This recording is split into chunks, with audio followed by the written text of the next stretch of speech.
guess, tell us why this fight with Dustin on the weekend ends differently to your last encounter back in January.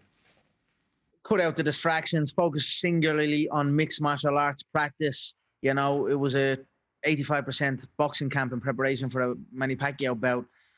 So just take out those elements, keep the family away. I don't need to have the family. I don't need to be zigzagging between wanting to kill a man and then, you know, cuddling my children and giving them bottles in the night. So, and then just an assessment of the tactics that went. You know, essentially I didn't even look at Dustin in the last fight, as in, like, I knocked him out in 60 seconds before. I didn't even study any tape or anything. And then there's a lot of differences.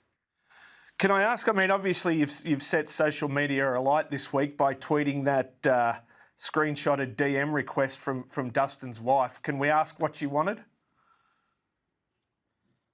You'd have to ask her.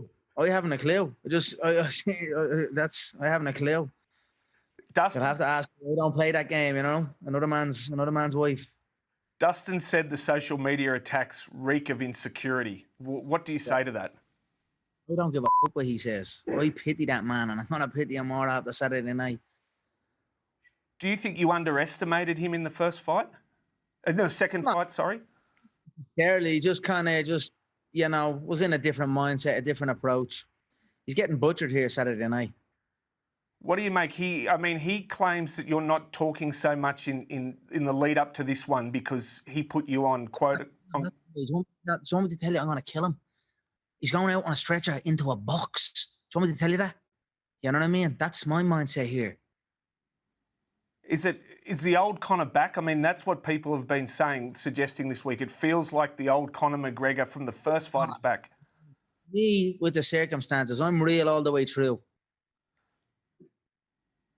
So nothing's changed for you? Yeah, I'm just a bit more venomous, you know. Circumstances have changed. That's what's changed.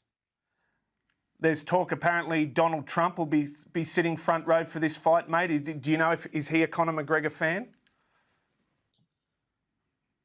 Yeah. I know he's a UFC fan, and I've heard he's going to be here. Yeah. Do you expect? Star-studded, celebrity packed out and whatnot, and I don't really care. You know, well, obviously it's great, you know, but I'm going in with vicious intent, so I'll relish it after the fact. I was going to say, do you expect there may be one and possibly two Paul brothers ringside also, cage side? I couldn't care about them two dingbats. So you don't see any future where you box either of those two? I don't see so, but, you know, never say never. You know, I mean, if they're going to keep competing and whatnot, who knows? But dingbats, the two of them. You win this fight, what's next for you? I mean, obviously Dana's talking about the title. Is that your end goal, to win that? Of course. Get that belt again. What does that... Sure. What goal is that? The end goal? There is no end goal. You know, it's just continue, keep going, keep striving. What's the key, Conor, to winning this trilogy fight for you? What's the key to winning? Just, you know, do what I've been practicing. Put my work, you know, that I've been, put the hours in the gym to use, and that's what I will do. I saw where... It's not like I didn't knock him out in the first round and the second round on his feet. He was out on his feet in both rounds. You know what I mean? I knocked him out in 60 seconds the first time. I had him out on his feet in both rounds. I had him out on his feet multiple times in the first round, and I was just chilling with him, you know, trying to acquire rounds and whatnot. I'm not paid by the hour, though, so I'm going to send that electric ball through his body and crack him, and that's it. Obviously, we haven't seen very much of your training, your preparation in the lead up to this fight at all. Has that been on purpose from you? Keep it tight. Keep the enemy in a suspended, you know, suspense of terror, and then slaughter him. I saw where Chris Weidman said this week... They paid to see my work, yeah? They paid to see my work. Chris Weidman said this week the fact you got knocked out in the last fight, that only 6 months on, that would have to still be playing on your mind. I wonder if it is. No, it was a switch. I was up in seconds. You know, it was brand new. I've been sparring, no problem. Have you watched that fight back? If anything, yeah, of course I've watched the fight back. If anything, he's the one jumped up and says, I don't like this anymore after he won. Imagine after you win, Yeah, biggest fight, saying I don't like this anymore because he didn't like the smacks he got. He got the worst smacks. He just immobilized the leg, and I was on against the fence with no leg to stand on.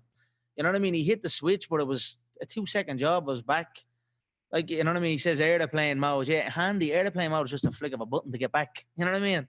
So that's it. I said, like I said, I electrocuted him. First fight, I drilled his head off the floor like a basketball. Second fight, I electrocuted him. Third fight, he's dead.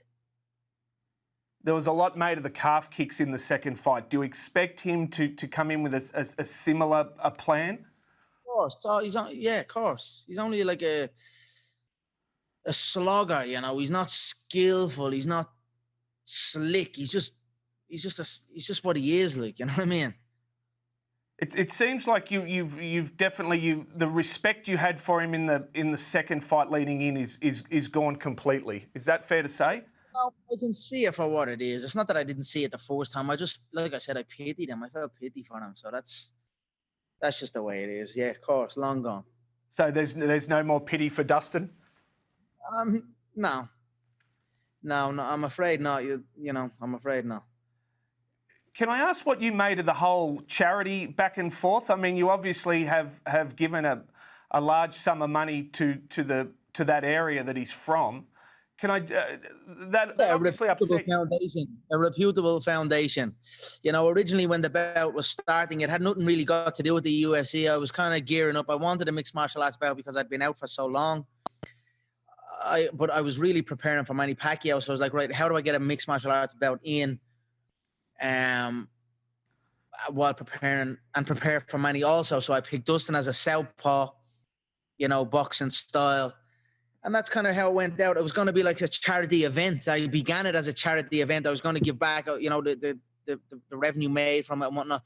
We hit a couple of roadblocks within the UFC. But when the fight got officially announced, I still decided, you know, I still will support the foundation. I didn't have to, you know what I mean? But I had said it in the previous one. And that's it, you know.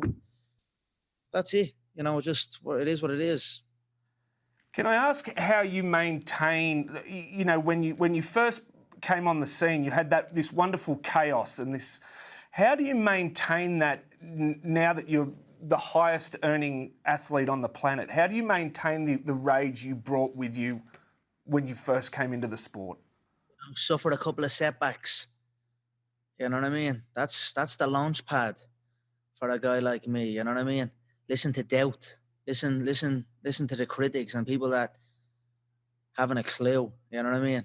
That gets me fired up. So I've suffered a setback in my last fight, and it's motivated me. It's, you know, it's put me right where I need to be. Everything happens in this world for a reason, and this is it. So I'm happy where I'm at. I'm even happy how the donation thing went and everything, because it just put me right where I needed to be. You know, so happy for it. And obviously, this fight is a quick turnaround for you. It's fair to say that seems to be when you're at your best. Oh yeah, that's it. And again, we'll go again. You know, I'm in a great place in body and mind. Been taking my health very, very seriously.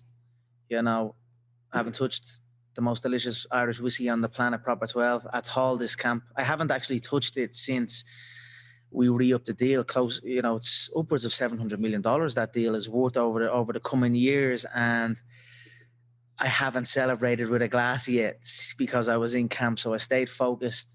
I'm excited to have a little bit of it afterwards. Enjoy a couple of days. It's my birthday week also. Link back up with the family and then just carry on. Look to reset myself for fresh competition. Given you couldn't have a proper 12, how did you celebrate that day? When you get $700 million in the bank, what did you go and buy that day as a celebration? I didn't go and buy anything. It's not like there wasn't a chunk already in the account. You know, it was nice, but it didn't faze me, you know. But that day I cycled 10 miles to the gym and I sparred 2 fresh bodies over the course of 5 rounds. I did what I do every day. Whoop ass and look good. Can I ask finally, given, you know, the old Conor McGregor is really back, can you give us a Mystic Mac prediction then for this weekend? Vicious KO. Perfect, mate. Thank you so much.